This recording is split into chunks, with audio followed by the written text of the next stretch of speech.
Hey, what's going on, everyone? Back for another video. I promised you guys a baseball video for today, so here it is. We have 8 games on tap for today, so let's get started. You can start by hitting the like button down below. Appreciate that.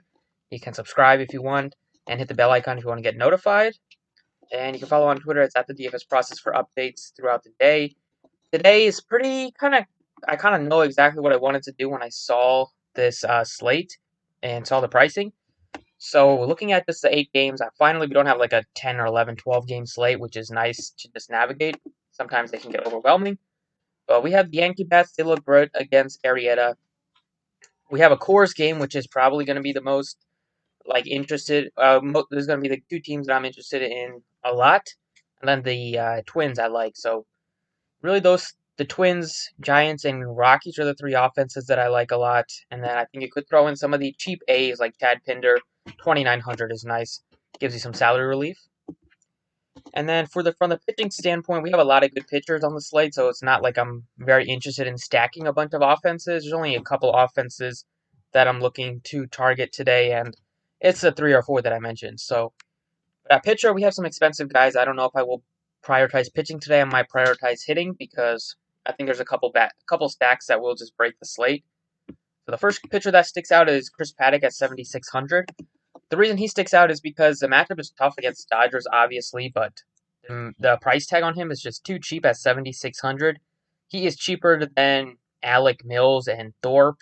He's only $300 more than Brett Anderson, and he has so much more talent than any of those guys. The Dodgers have just a 4.3 total, which is very low for them. A couple guys might miss. Mookie Betts is day to day, and we'll see about Corey Seager if he is. Like he said, they could serve as a designated hitter, so they could, even if they miss one of those 2 guys, the offense is going to take a little bit of a hit. And Paddack at 7,600 with the strikeout upside that he has, and there are some Ks in this lineup. We know Jock Peterson strikes out a lot. Chris Taylor strikes out quite a bit. Bellinger can strike out at times. Muncy strikes out. So Paddack is on. I think he can have at least a reasonable game. Even if he has a bad game, I don't think he'll kill you at 7,600. And if he has a very good day, which is very possible, then you're going to need him at that price point. And then the second pitcher that I like is definitely Frankie Montas at just 7,200. That price tag is too cheap. He hasn't gotten going yet. I think it's going to happen soon. I mean, he's not been bad the first 2 starts, but just hasn't been there. For the fantasy purposes, only threw 77 pitches in the last start against the Rockies, but now he gets a much worse offense against the Seattle team that strikes out a ton. So Frankie Montas looks like a tremendous pitcher, probably one of the most popular pitchers on the slate, but I find it tough to get away from him. At first base, a couple of some solid options stick out from the teams that I mentioned that I'm looking at stacking. So look at like Miguel Sano, 4,700 with the power that he possesses. You have Daniel Murphy at just 4,500 in Coors against Johnny Cueto.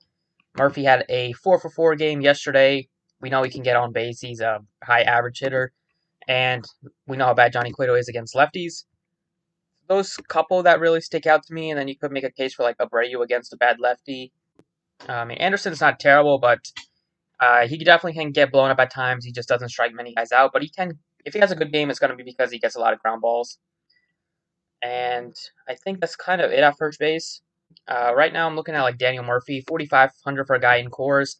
Normally, you're not going to get all those guys above 5,000 or in the high 4K, so we're getting a good price tag on him. Hopefully, he can keep it going from yesterday's performance. He's facing Johnny Cueto, who is awful against lefties. 5.32 xFIP, just under 20% K rate. To lefties, he has struck them out just 17% this year. He's given up a 405 ISO in 41 at bats. Lots and lots of very good numbers. And this Rockies team is loaded with lefties, so minus Arenado and Story, should get a bunch of lefties and maybe Matt Kemp if he's in there, but should get at least 5 lefties in the lineup, and I like Murphy a ton at that price point. At third base, I think there's a number of options to consider. If you want to pay all the way up for Arenado, you can. You have Donovan Solano, who has just been on fire the first week of the season. He's batting .484 with a home run and 13 RBIs in 9 games. That's insane. The Giants' offense has kind of come to life in the Texas series. If Josh Donaldson is in there at just 3,900 against a lefty, I will be interested in him. against Derek Holland. I think the Twins can go off today. They are probably my second or third favorite stack today, facing off against Derek Holland, who gives up a ton of power to righties. He has last season he gave up a 318 ISO to righties, just a 22% K rate is decent, but 49% fly ball rate. And he throws his sinker 57% of the time, and we get a lot of good hitters against that pitch. Nelson Cruz 295 ISO, Sano 400 ISO, Mitch Garver 561 ISO. So they look very, very appealing. We'll see, Donaldson's numbers are not on here because he might not be in the lineup today, but if he is, then I like him a lot. Go over to shortstop where we have like Trevor Story at 5,900. I think you could definitely go all the way up to him if you want. There's not a ton that looks super appealing at the top besides Trevor Story. You have Polanco is almost $2,000 cheaper than Story, so I guess you could make a case for him at just 4,000. I think he looks pretty solid. If you look at his numbers, they are solid against both sides of the plate. He has been a little bit better against right-handed pitching than left-handed pitching, but as a switch hitter, we know how bad Derek Holland is against righties. I think that price tag on Polanco is really cheap, and it's impossible to just get two solid pitchers and then pay up for everybody above 5,000 to get them if they're all in cores. So I think the Twins, their prices are really nice on DraftKings. They're definitely going to be the third team that I fit to make cores work. And then in the outfield, Nelson Cruz is probably my favorite play. 4,500 is just insanely cheap for him. If we look at his numbers, we all know how good they are against lefties. He started off the year with already 3 home runs this year. Has last season, 2019, he was amazing against lefties as usual. 322 average with a 461 ISO. Just amazing numbers. He also crushes the sinker, which is Derek Holland's favorite pitch, or the pitch that he throws most frequently. And then last but not least, I think you can make a case for anybody in cores. They all look pretty appealing, but Charlie Blackmon is a guy that for his entire career has been so much better in cores than on the road. This year it's been no different. He's batting only 3 games, but he has 7 hits and 13 at-bats in cores compared to 5 hits and 21 at-bats on the road, and his home run did come in cores.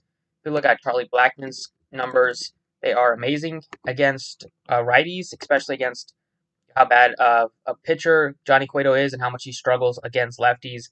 I feel like Blackmon is in for a very, very good game. He's definitely expensive, but that's why I'm going with Paddock instead of paying all the way up for like Garrett Cole. Last season, batted 318 against righties, 18 home runs. He had a 255 ISO, just a 15% K rate. But then look at his home numbers. Last season, he batted 379 in cores with 22 out of his 32 home runs, even though he only played 66 games. That's basically a home run every 3 games at home last season.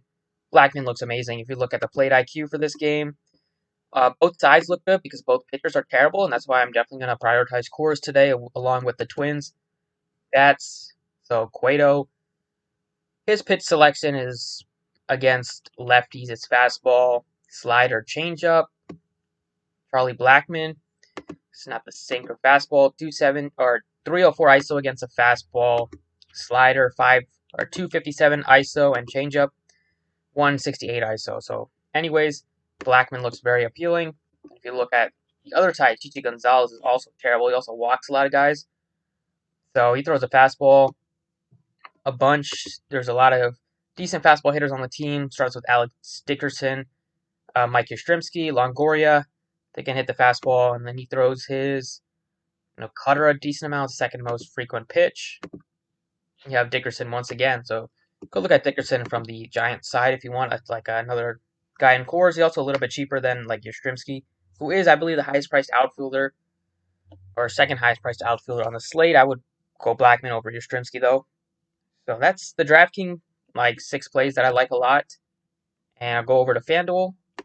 All right, over on Fanduel, Garrett Cole is $11,000, followed by DeGrom, Buehler, Paddock, 9,100 on Fanduel. So at least Fanduel priced him up, priced him where it should be.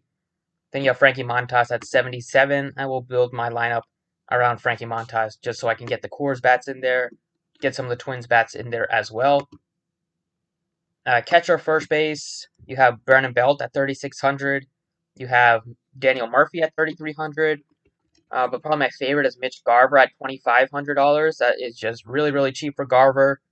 He's also amazing against left-handed pitching. If you look at his numbers last season, batted .321 against lefties with a massive .415 ISO. So Mitch Garver, $2,500, probably my favorite catcher first base play today. At second base, you have Ryan McMahon. I think looks good at 3,600. There's not that much other options besides him, and I like Chad Pinder is $25. Third base, I like Arenado. Obviously, looks good. Evan Longoria at 3,300. Make a case for him. Flores is only 3,000, and Josh Donaldson. Some of those guys definitely look appealing. At shortstop, I like Trevor Story. Solano, I'll probably go to him. He's only 3,300. He's gone off to a roaring hot start for the Giants, and it's not like Chichi Gonzalez puts any fear into opposing hitters. So Solano, I think he looks like a good option at the shortstop. In the outfield, probably go with Nelson Cruz and Charlie Blackmon are the two ones that I want to pay up for. Still leaves it with 3,250, which is plenty. You have some other cheap guys in cores potentially. You have Matt Kemp if he's in the lineup again, only $3,000. Sam Hilliard at 3,000, and Tapia if he's in is only 2,500. So definitely you can go with some cheap plays if you want to pay up a pitcher. But I think Montas against Seattle can rack up the strikeouts and have his best game. He hasn't been great this year for fantasy, but he's still been a good pitcher in real life purposes.